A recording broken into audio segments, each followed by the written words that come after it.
Hello guys, വളരെ കുറച്ച് item വെച്ചിട്ട് നമുക്കൊരു സിമ്പിൾ ചെമ്മീൻ റോസ്റ്റ് ട്രൈ ചെയ്താലോ. Welcome back to my channel.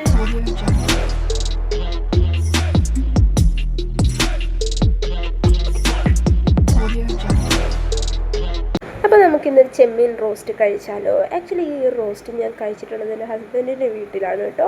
എനിക്ക് അവിടുന്ന് കഴിച്ചപ്പോൾ അത് ഭയങ്കര ഫേവറേറ്റായി. അപ്പോൾ ഒന്ന് ട്രൈ ചെയ്യാമെന്ന് കരുതി കേട്ടോ. അപ്പോൾ ഇതിനായിട്ട് നമുക്ക് വീട്ടിലുള്ള കുറച്ച് സാധനങ്ങളെ ആവശ്യമുള്ളൂ. കുറച്ച് തേങ്ങ, സവാള, പച്ചമുളക്, ഇഞ്ചി, അങ്ങനെ വളരെ കുറച്ച് ഐറ്റംസ് വെച്ചിട്ട് നമുക്ക് ചെമ്മീൻ റോസ്റ്റ് പ്രിപ്പയർ ചെയ്യാം. അപ്പോൾ അതിനായിട്ട് ആദ്യം ഒരു പാനിലേക്ക് കുറച്ച് വെളിച്ചെണ്ണ ഒഴിച്ച് അതിലേക്ക് നമ്മൾ അരിഞ്ഞു വെച്ച സവാള കുറച്ച് മുഴുപ്പിലരിയുക, അതായത് നമ്മൾ കനം കുറച്ച് നമ്മൾ ചിക്കൻ കറി അരിയുന്ന ആ ഒരു ഇതിലരിയാണ്ട് ഒന്ന് കൊത്തി നുറുക്കിയതുപോലെ ഒന്ന് അരിഞ്ഞെടുക്കുക.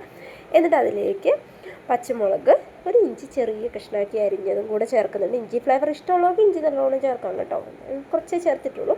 എന്നിട്ട് അതൊന്ന് വഴന്ന് വരുമ്പോഴത്തേക്കും അതിലേക്ക് ആവശ്യത്തിന് മഞ്ഞൾപ്പൊടി, പിന്നെ എരിവിന് ആവശ്യമായ മുളക് പൊടി. നിങ്ങൾ അത്ര എരിവ് ഇഷ്ടപ്പെടുന്ന ഒരാളല്ലെങ്കിൽ എരിവ് വളരെ കുറച്ച് ചേർത്താൽ മതി. എരിവിന് ആവശ്യമായ മുളക് പൊടി അതൊന്ന് മിക്സ് ചെയ്ത് വഴന്ന് വന്നതിന് ശേഷം അതിലേക്ക് നമ്മൾ തേങ്ങാപ്പീര കൂടി ചേർക്കുക. ഈ തേങ്ങാപ്പീര നമ്മൾ മിക്സിയിൽ അടിച്ചിട്ടുള്ള ചെറിയ പരുവം തന്നെയാണ് കേട്ടോ, അതങ്ങനെ തന്നെ അതിലേക്ക് ചേർക്കുക. എന്നിട്ട് അതൊന്ന് മിക്സ് ചെയ്തതിന് ശേഷം അതിലേക്ക് ആവശ്യത്തിന് വെള്ളം ചേർക്കുക. ഇത് ഞാൻ തേങ്ങാപ്പീര എടുത്ത ബൗളിൽ തന്നെയാണ് വെള്ളം എടുത്തിരിക്കുന്നത് കേട്ടോ.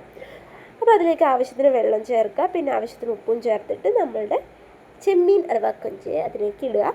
എന്നിട്ട് അത് നല്ലതുപോലെ ഒന്ന് മിക്സ് ചെയ്തതിന് ശേഷം വേകാനായിട്ട് വെക്കുക. അത് ലോ ഫ്ലെയിമിലോ ഹൈ ഫ്ലെയിമിലോ നമുക്ക് വെച്ച് വേവിക്കാം. ചെമ്മീൻ പെട്ടെന്ന് വേകുന്ന ഒരു ഐറ്റമാണല്ലോ, അപ്പോൾ ഇടയ്ക്കൊന്ന് ഇളക്കി കൊടുക്കുക. ചെമ്മീൻ ഓൾമോസ്റ്റ് നമുക്ക് റെഡി ആയിട്ടുണ്ട്. കുറച്ചും കൂടെ ഒന്ന് വെള്ളം വറ്റാനുണ്ട്. അത് വറ്റി വരുമ്പോഴത്തേക്കും നമുക്ക് കറിവേപ്പില ഇടാം. ഞാൻ കറിവേപ്പില ഇങ്ങനെ ലീഫാക്കിയിട്ട് ഇങ്ങനെ ഒരു ബൗളിലാക്കി ഫ്രിഡ്ജിൽ വെക്കുകയാണ് കേട്ടോ. അപ്പോൾ ഇങ്ങനെ ഒരു കണ്ടെയ്നറിൽ വെക്കുമ്പോൾ കറിവേപ്പില കേടാവാതിരിക്കും. അപ്പോൾ അതിലേക്ക് ആവശ്യത്തിന് കറിവേപ്പില ഇടുക, നല്ലതുപോലെ ഒന്ന് മിക്സ് ചെയ്തെടുക്കുക.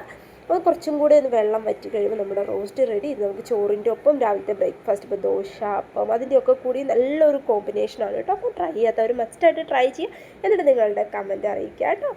അപ്പോൾ എന്തായാലും അത്രയേ ഉള്ളൂ ഇന്നത്തെ വീഡിയോ. അടുത്തൊരു വീഡിയോ ആയിട്ട് കാണാം. ബൈ.